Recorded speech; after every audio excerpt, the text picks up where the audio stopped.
$7,000 to get the other flag. And you guys don't recognize that. Huh? Yeah, you can have calling me on that. Yeah.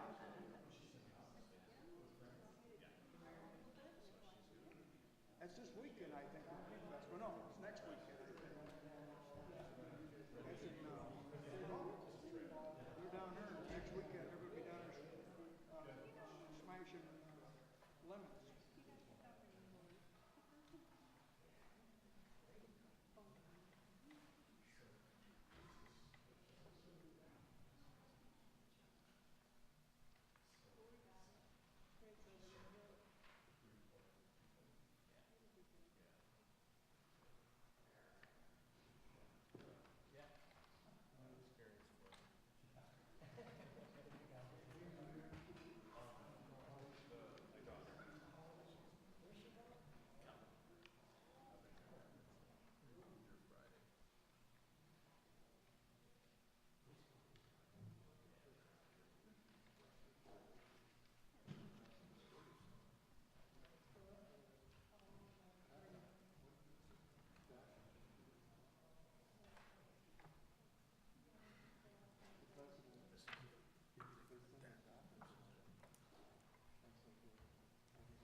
Good evening. I'd like to call this meeting of the Kalamazoo City Commission to order for Tuesday, September 5th, 2017.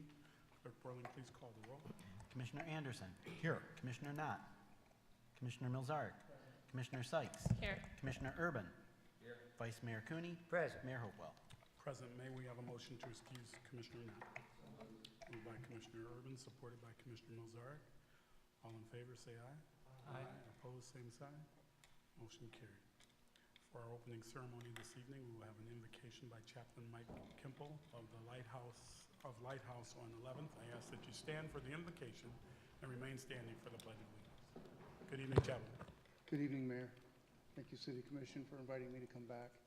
Again, we're a very diverse culture, so my prayer will be from my perspective, but respectful of all those who differ in their views and beliefs. Father God, Lord, we come to you in these times of great trouble, and we find hope and peace in you. There are many references to resting in you. Now I pray we trust in you and lean not on our own understanding. Bless this city, this governing body, the peacekeepers, the first responders, and the citizens of the great community of Kalamazoo. Lord, have your way with us. Lead us in the way that we should go, and we will give you glory, Lord. In Jesus' name I pray. Amen. Amen. I pledge allegiance to the flag of the United States of America and to the republic for which it stands, one nation, under God, indivisible, with liberty and justice for all.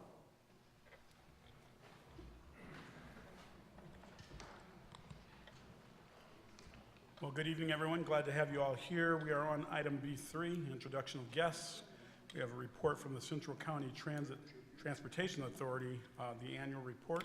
We have the chair, Linda Teeter. Good evening, Madam Chair. Good evening, Mayor, Vice Mayor, Commissioners, Mr. City Manager, Mr. Attorney, and Mr. Clerk. My name is Linda Teeter, and I serve as Chair of the Central County Transportation Authority and of the Kalamazoo County Transportation Authority. I'm joined with Gary Lee McCormick, and our Executive Director, Mr. McBride, is here. Mr. Rosine would be here, but he's at the County Board meeting right now because we're hoping to get some reappointments to our authorities acted upon this evening. The three of us serve as your representative on the Central County Transportation Authority.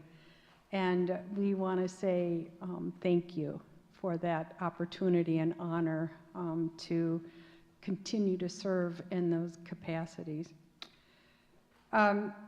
We're into 2017, but it's been a bit since we've been here. So I want to talk a little bit about 2016. And 2016 was a year of accomplishment and achievement. Because on September 30th, in the community room, some officials gathered with pens. I brought black pens. Our attorney, Mr. Robinson, had blue pens, but the comprehensive transfer agreement was signed, and that represented years of work and collaboration that would transfer the city system, Metro Transit, and the demand response service and the community service vans from the city of Kalamazoo to a county authority, the Central County Transportation Authority. But I want to step back for just a minute and say that achievements and accomplishments are not new to this city. Shared rides actually began in 1900 with wagons and horses and people sharing and providing rides. Although it wasn't a formal public transit system, it was a ride sharing, which then began horses and carriages, and then began streetcars, and then buses, and then there was a private bus system. And it was about in the early 1960s that the City Commission knew that the Kalamazoo bus system was having financial troubles. And it was the wisdom of the Kalamazoo City Commission to place two charter questions on the ballot in November of 1966. One was to create a Department of Transportation, and second was to authorize the purchase of assets of a transit system. And it was in 1967 that Metro Transit had its birth. So we are celebrating 50 years of public transportation in 2017. So in that room, with little fanfare, after years of steps forward and steps back, the system became part of a county-wide transportation authority, which was a vision that was created that Commissioner Anderson was actually on that at the CATS table in 2002, 2003, when there was some disagreement about funding. The Central County Transportation Authority has members from Comstock Township, Kalamazoo Township, the City of Kalamazoo, the City of Portage, the City of Parchment, Oshtemo Township. We also have a service agreement with Oshtemo Township for one of their precincts, with Texas Townships and KVCC, Western Michigan University. The collaboration that has grown out of this idea of having county-wide public transportation, I would say to all of you, is amazing and meaningful and lasting. And so thank you for having the vision and staying with us as we work through all of that to get us to today. I'm going to ask Mr. McBride to come up because I do want to have him talk about 2016 and the service changes that were implemented in 2016 and some of the upcoming things that are coming about. And then I'll come back and just talk about, for a minute, about the joint collaboration between the two boards now. And I was just at the county board talking about it as well. It's pretty amazing. So thank you for the time. I'll have Mr. McBride come up and then I'll come back and close. Welcome, Mr. Director. Good evening, Mayor Hopewell, City Commission. Thank you for having us here this evening, and it's always a pleasure to talk about the essential service of public transit here in Kalamazoo County. First of all, I want to thank you all for your support and partnership over the years. Without all your support and leadership, we would not be where we are and the service we deliver to the community. One of the accomplishments that we're celebrating this year is 50 years of public transit service here in Kalamazoo County. And it's kind of ironic that for the first 49 and a half years, it was the city of Kalamazoo being the owner and provider of the service. And it was just the last half a year that CCTA took over the system and is celebrating the 50th year. So again, thank you for that. During 2017 and 2016, we had a lot of service accomplishments. The most important one was the increase of service. We are providing Sunday service as of September 6th of 2016 for the first time in the 50 years of service to the community. We're having great ridership on Sundays. We're providing about 2,000 rides every Sunday, and we're actually looking at expanding the hours slightly beginning in January of this year. Right now we go from 8 a.m. to 5 p.m. on Sundays, and we're looking at being able to expand it to 6 p.m. And so we're in the planning phases of that right now. You think it'd be easy to add an hour of service, but it's a little more challenging than you would anticipate. We also added in 2016 a later night service. Right now we're going to midnights, Monday through Friday on many of our routes. And that's a great service, especially for those employees out in the community. A lot of, especially retailers, are working well into the evening and nighttime, and this is a great service to get them to and from work. And then lastly, we added increased route frequencies on a couple key routes, the Portage route and the Westnage route. Also, one of the things that I'm always asked about when I'm out in the public is bus stops and bus shelters. And I'd say we're with partnerships out in the community, we're making great strides in improving those connections with the complete streets that many of the municipalities passed and the CATS is supporting. The road agencies are now looking at how bus stop connections are key to the transportation infrastructure, and we're working with your engineers and public services staff to make sure we have good marked stops with good sidewalk connections, and we again made tremendous progress on ADA accessibility to those stops. Yet this fall, we're hoping to add 10 additional shelters to the system, and we'll be continuing to add shelters in the future. I believe a handful of them are actually located in the city of Kalamazoo. I then wasn't able to get the actual locations before I came down here tonight. And then finally, we did a survey earlier this fall on why do people use public transportation. And not surprisingly, the two key areas are to get to their job is number one, and number two is for educational purposes. And it's actually a flip-flop. Our most recent before was education number one and business job number two. It's flip-flopped this last year pretty dramatically. And so this is a key economic development tool for our community.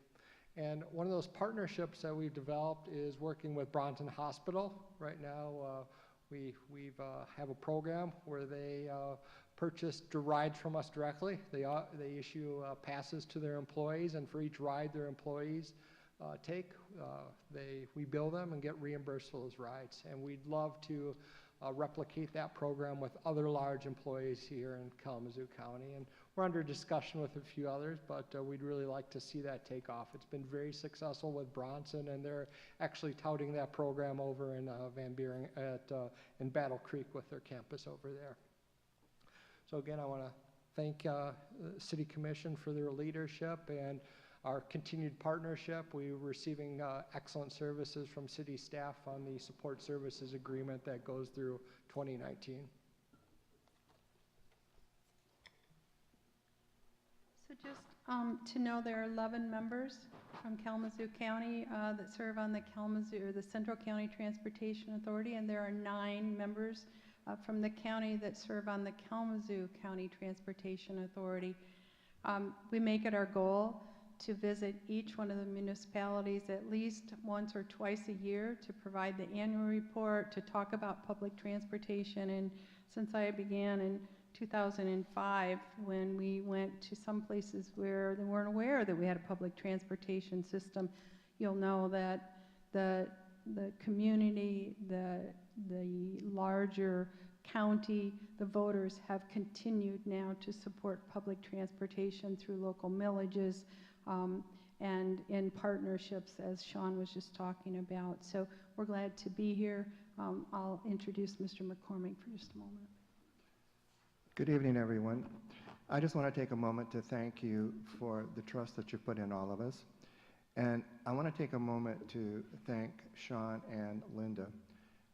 Without them, this would not have happened. And also, I want to thank both boards and let you know that we work together. We're like a family, and it's just one of the most amazing boards that I've ever been on. And it's just been one of the highlights of my life, doing things for this community. And I can't stress enough how wonderful Sean is. When he first came, he was in charge of 2 boards, then 3 boards, and then running the operation.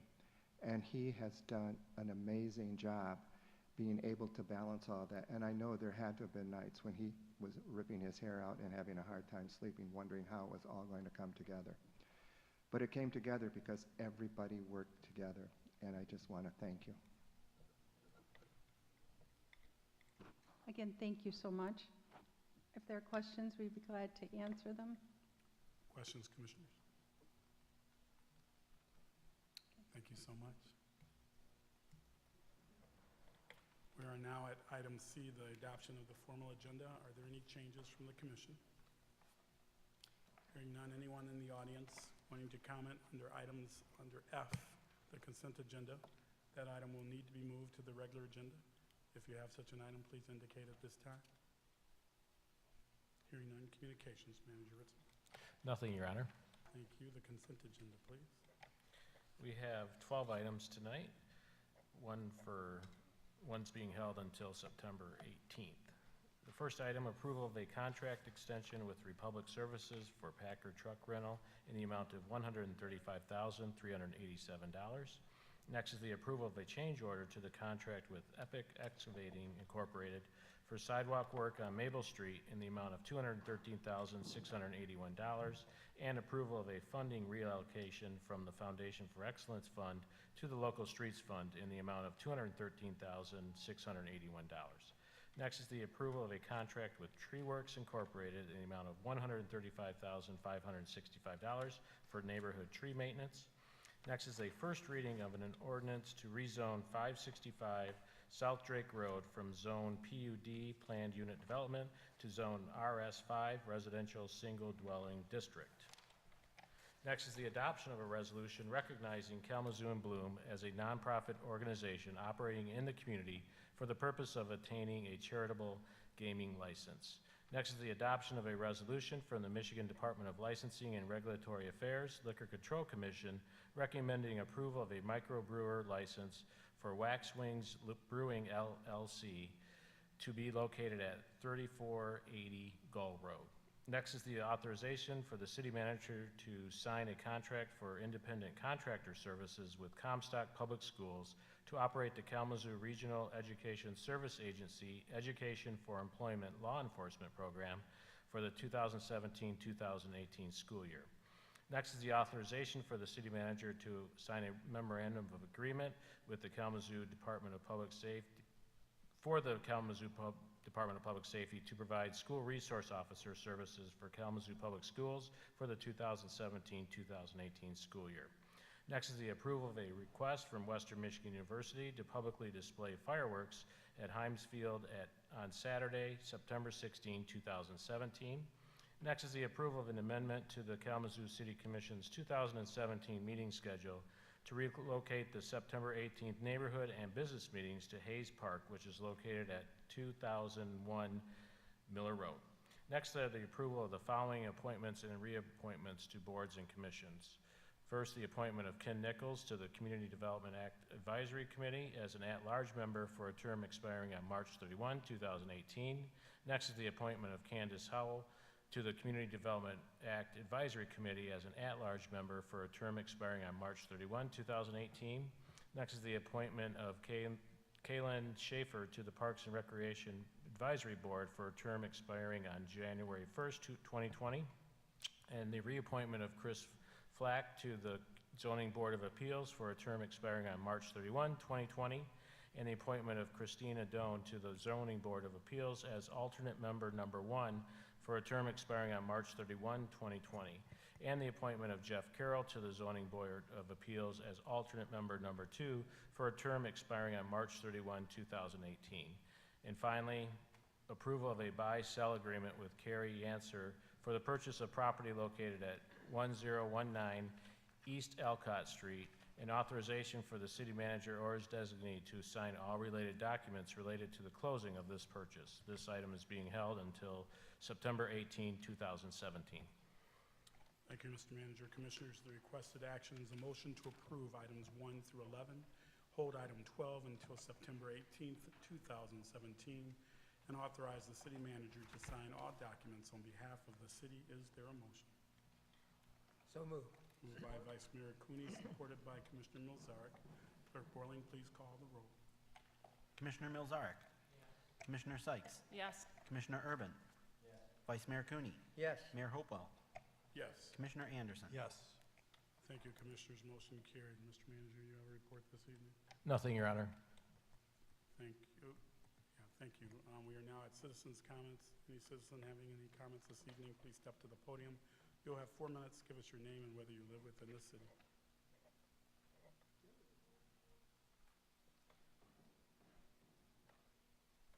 Good evening.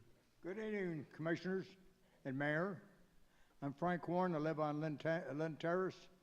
You know, I just want to report that our little lemonade girl this year at the Kalamazoo County Fair, she had her lemonade stand set up.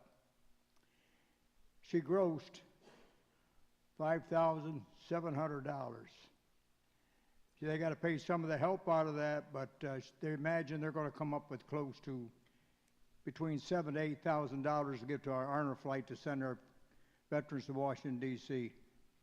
You know, it seems like, to me, I'm very proud of the little girl, what she has done. I was talking to Cooney about it.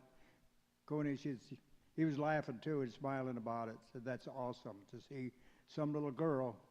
She's now 9 years old, do the things she does for our veterans. I wish the county board would look at our veterans the same way that little girl looks at our veterans.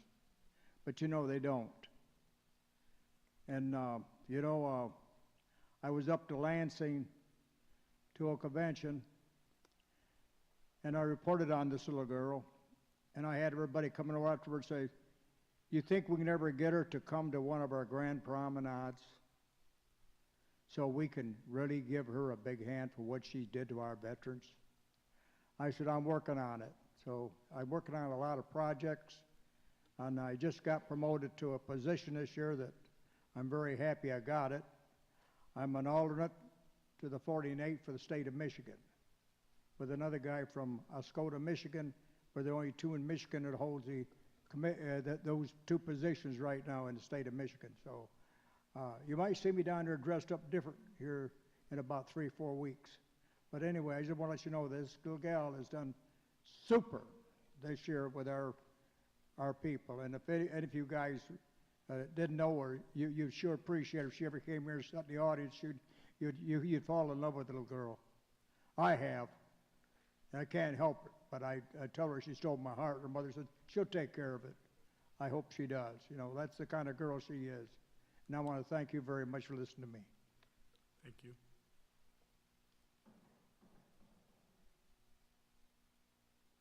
Good evening. Good evening. I'm Nehemiah Scudder, and yet my legal name is still Ishikazad because I haven't been able to get it changed legally yet. I support Frank and his support for the veterans of Kalamazoo and the country in general. You know, when I was young, like in my 20s, the big war was the Vietnamese War. And I was a protester then because I felt that the USA had no business over there in Vietnam. And many people agreed with me. I think it's a little bit like when our American Revolution took place. We had supporters in Great Britain who said, let those Americans alone. They have a right to their own country. And the same kind of thinking led to support for the Vietnamese in the Vietnamese War, even here in America. And now the war is over. The veterans are getting together and comparing notes from both sides. And I'm glad of it. Thank you. Thank you, sir. Anyone else? Good evening, ma'am. Good evening, Mayor Hopewell and members of the City Commission. My name is Jill Reynolds. I live at 1010 Roseland Avenue in Kalamazoo, and I've been a happy resident of Kalamazoo since 1978. We've raised our children here. But I'm here tonight on behalf of a couple of friends. They have not been in Kalamazoo as long as I have, and I'm so disappointed with their experience that I felt like for them to leave Kalamazoo without me saying something would be to let them down. They moved here 3 years ago, purchased a home in the business area of Vine on Westnedge, adjacent to Westnedge Park, and opened a dance studio. And I had been their dance student prior and was really happy and excited that they moved into Kalamazoo. They were hoping to expand their business. But their name is Dominic Lovett and Jamie Adams Lovett. And they opened Twilight Studio, and it began to, people loved it. And we enjoyed that they were next to the park. We had hopes of possibly utilizing the park in some of the activities that we were doing. But what happened is that very quickly, they realized that they were living next to a park with serious problems, and they began to have behaviors during the day, witnessing behaviors that were not just illegal, but heartbreaking because of the nature of what is behind these behaviors. They witnessed, like daily, public urination. Sometimes people urinated on their own property, public defecation, drug-related crimes, including dealing, and they've even witnessed people mixing drugs, shooting up. Sex acts, sometimes that seem to be related to prostitution, which I want to pause here and say I'm not blaming necessarily what we're seeing. Some of the people who are committing the crimes are also victims. Trespassing onto their property, using their porch furniture, sleeping on their porch, which is startling when you come out of your house in the morning to go to work and you find a stranger, face-to-face with a stranger. Public drunkenness, angry and abusive behavior. Sometimes when people have no other place to go, they settle their domestic disputes in the park there. And there have been children present. I actually was there one time when there was an argument between a man and a woman with a small child present, and felt I could not leave the child alone until we reported it to the police. After 3 years, they told me the other day they're hanging up their hat, throwing in the towel, they're leaving. I think it's only fair to mention that there was also a traumatic event where when Dominic was saying goodbye to a couple of his students, he looked out his kitchen window and saw a man put a gun to his head and die. And he called in the suicide and then stood at the scene and helped with the investigation by providing the information. But he was traumatized, and that can happen anywhere, but in the context of everything, it was heartbreaking and too stressful, and they felt that it was probably damaging their business. So I wish, they said that when they call in, people sometimes, they've been instructed to call in. So they do, and then people act dismissive. Is that all? He just peed? Did he bother anyone? But they've been told to call this in, and sometimes people don't realize that this is a daily occurrence or a weekly occurrence, or it's been ongoing for 3 years. Westnedge Park is listed as a historic... Ma'am, your time has expired. Thank you.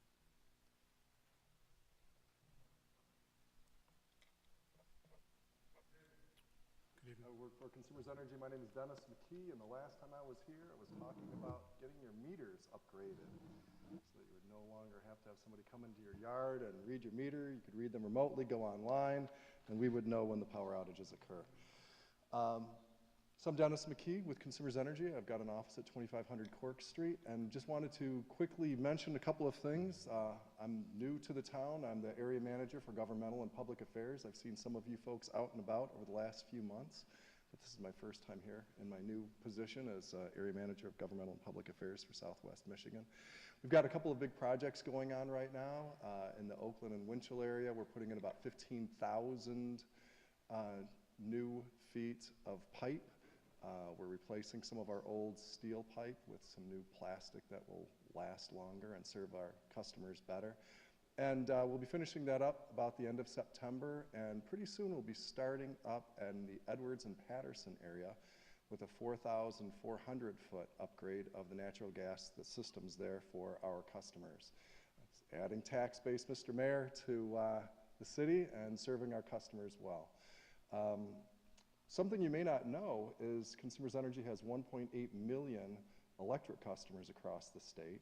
We've got 1.7 million natural gas customers. We only have 600,000 only, but that's a big number, 600,000 combined natural gas and electric customers, and guess where they live? Right here.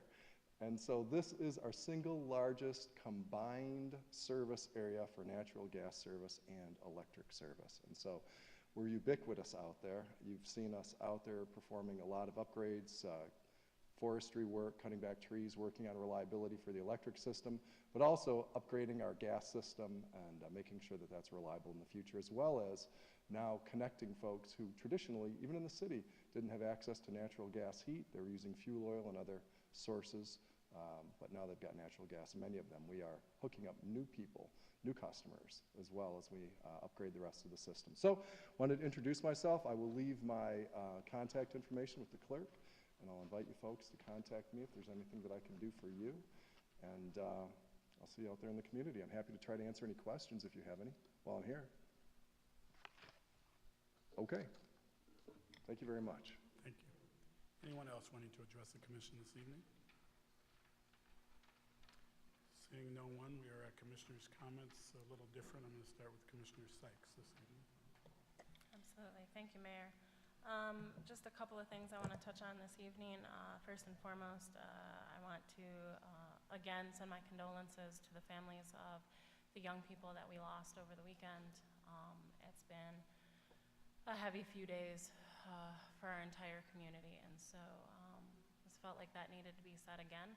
I also would love to remind us all, I'm sure we're all in agreement up here, I'm sure we all in this room can agree that when we were young, maybe we made some mistakes from time to time, maybe we didn't always make the right choices, but our lives still had great value.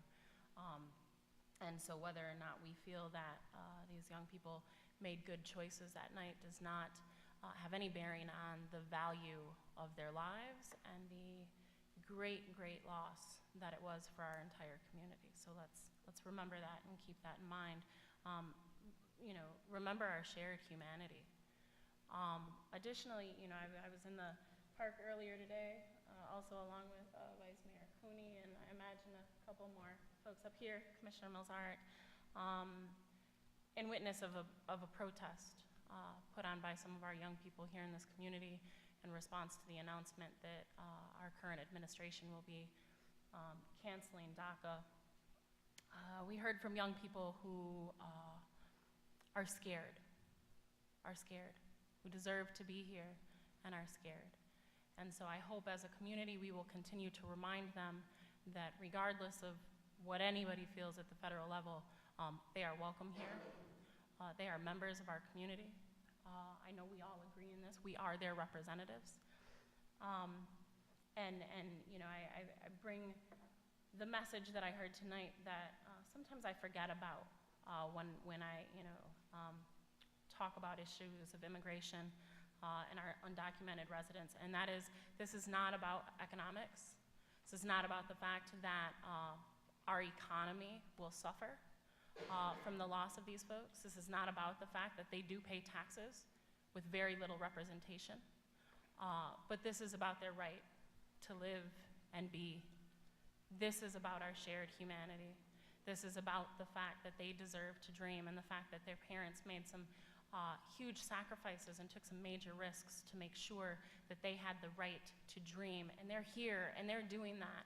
And so I say all of that to say that I hope we will all call our congressmen and women and ask them to put a permanent solution in place so that our young people can stay here with us. And again, I know I'm preaching to the choir tonight, but I just want to remind us all that we have some phone calls to make. We have some relationships to utilize with some very powerful folks that wield a lot of say-so at other levels of government. Let's put in those calls and make sure that we stand up for our young people, because they deserve to stay here, and I know we all want them to. So, thank you. Thank you, Commissioner. Commissioner Anderson.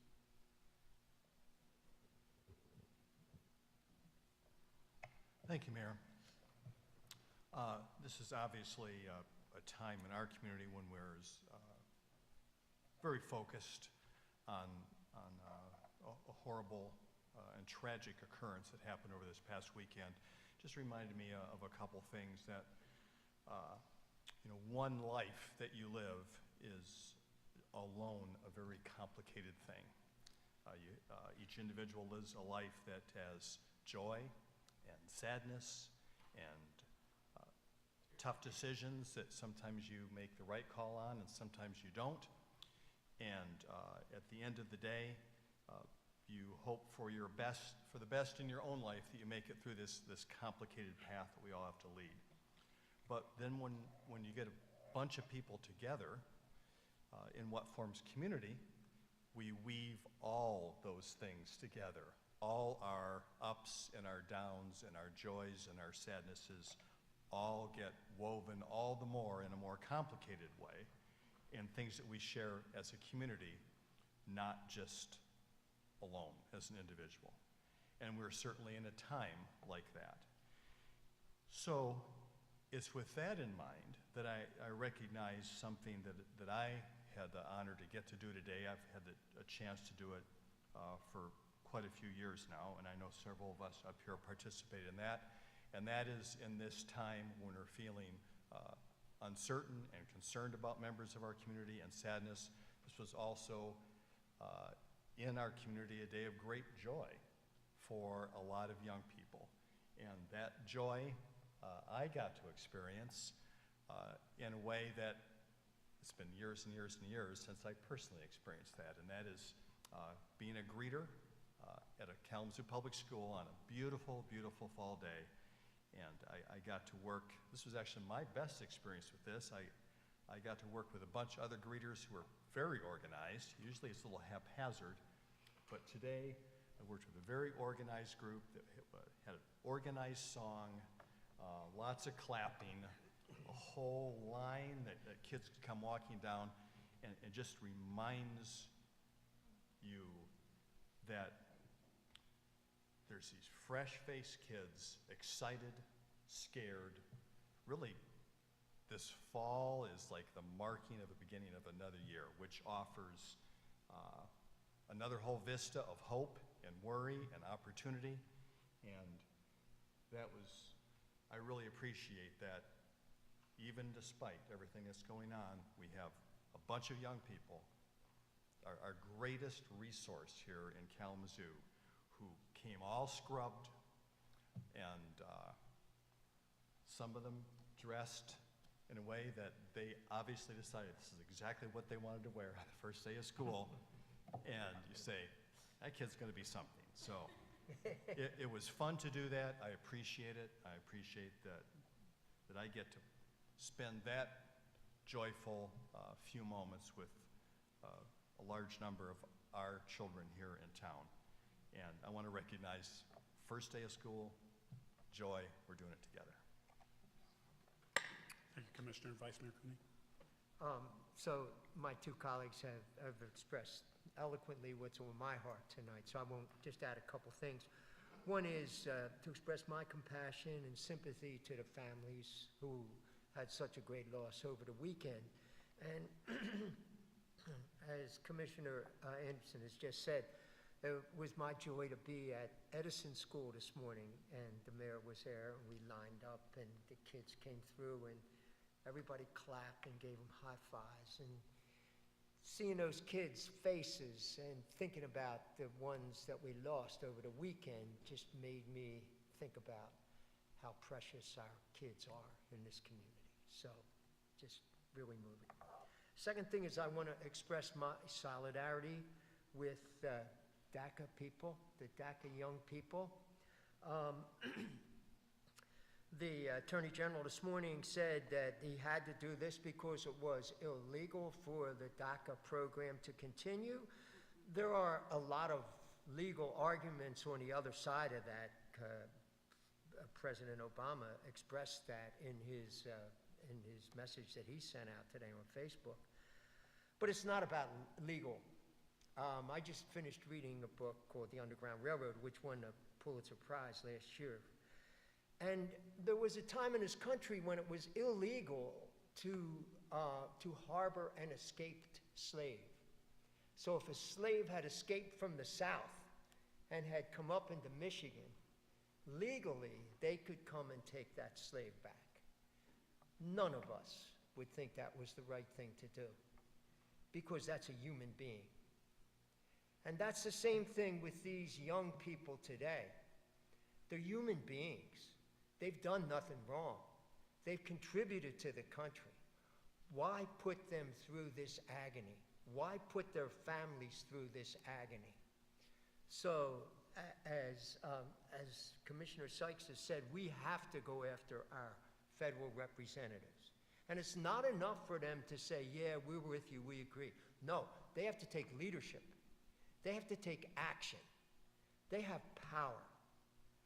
We have to find a humane way to deal with these people that are already here and are contributing to our country. Thank you, Vice Mayor. Commissioner Urban. Thank you, Mayor Hopewell. During this last week, at the mayor's invitation, I got to see a showing of the movie 13th, which is a documentary of how slavery has evolved, or there's different forms of it that have come and gone even since 1865. The mayor organized this showing and invited a number of elected officials from cities around Michigan to try to get some momentum going, to get the governor or the corrections officials in the state of Michigan to release to the municipalities the names of the people who are currently incarcerated who are eligible for release in the coming year. When the reply came from the governor, it was a report on the people who were to be released in 2014. And the mayor's very unhappy about that, and I am too. That's totally inadequate. It doesn't do any good to know who was released in 2014. We want to find out who's going to be released, so the people who are ready to go to work to help reduce recidivism and to help people who are getting out of prison to get started on the right foot, we can start making contact with these folks, see if they have a family they're going to go back to, what skills they have that we could line up to get them into employment. All these things we can't do if we don't know who's coming back. The mayor said, he could say this too, in fact, that's what I'm really kind of saying what he's told us. Maybe I'm just kind of showing you that I learned from him. But it seems to me if the state knows who's in prison, they sure ought to know who's getting out. And so hopefully in the coming months there will be an effort from municipalities around the state to put some pressure on the legislature and the governor to do a better job. A few years ago, there was some movement in this direction, about 6 or 7 years ago, but somehow when we got a new governor, that kind of just died away. So stay tuned on that. I hope that the people who are already engaged in this in Kalamazoo take heart from what we can do. So that's my report. Thank you, Commissioner. Commissioner Milzart. Thank you. My colleagues up here pretty much said everything that's on my mind for the night, so just wanted to thank everyone who came out tonight and who spoke and let us know what's on your mind. Thank you. Thank you, Commissioners. Just real quick, and these commissioners have said it so well, and I don't know what to add. All I could think about, I went to visit the site on East Main the day before yesterday, and there were cars stopping, and certainly another one of these memorial sites that we tend to have in the city when a tragedy happens. And while I was standing there, I was thinking about a number of responses I had as a medic to multi-injuries, and this one I just pictured as really horrific as I saw the video. The worst well, it was pretty bad. I had a rollover into a pond and lost a family of 5, so it reminded me of that. In this case, it was water and winter, and in the case from this weekend, it was certainly a crash related to with fire involved, which just is horrific. But what was more horrific was about an hour and a half ago when I looked at my Facebook and some idiot from somewhere were blaming these children and talking about them in a way that I just couldn't imagine.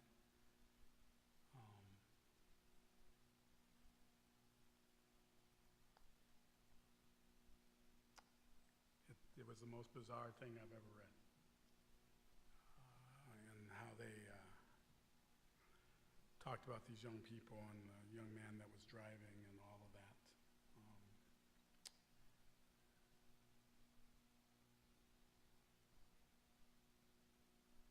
There's some crazy folks out there. And I wish I had a chance to talk to this person. I use that loosely. Commissioner Sykes said it, and so did Commissioner Anderson. This is about a community. Those children didn't wake up that morning and say, let's all die in a car accident. And I would love to know where perfection is. Because somehow I don't think it's in this room. I think we've all made a mistake. Ran a red light or a stop sign, going a little bit too fast on the highway, or ever been in an accident that could have caused others to be harmed. It was bizarre to me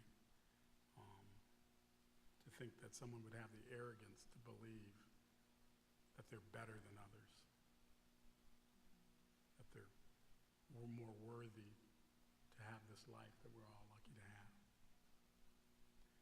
So I just hope that we can pray for these families. And there was a lot of terrible accidents this weekend, not just in our city. Well, this didn't happen in the city, but throughout our county. We had multiple horrific accidents, but nothing like this. But we need to pray for them all. We need to be there for them all because it's a loss.